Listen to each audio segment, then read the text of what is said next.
Ebigambo bya Michael Mawanda byagambwa personal assistant we Elizoba obyabana iguraho muzigitiro iguga ogwombekerwa abasalamu ba Katunda omurubumbeire omurubushayin district.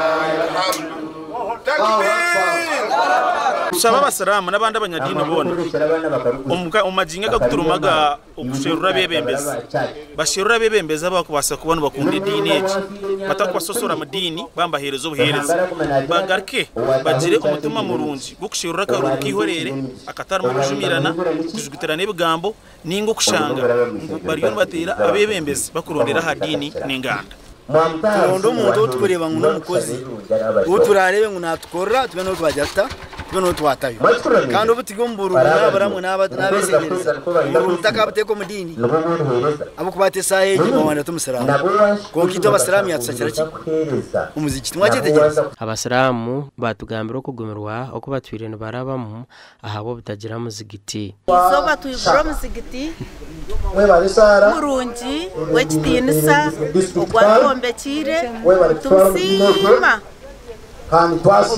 byone byagize byakora ubwo muzigiti oguri omurayona biritine muzigiti ubona reko Mawanda mwe ni musima antine bukomontine bwakiro nyowe takbir Allahu akbar okwombe ko muzigitogu kumazireho miliyoni 34 omusente za Uganda. Omugandi abaturo mu district ya Kamwenge bashabo kwehara karuru ko bwitane na Rwango. Ezine babazizoha ngene nekira turema twamazire korebi akaturaza kukasampura mu izina ryo wahejere.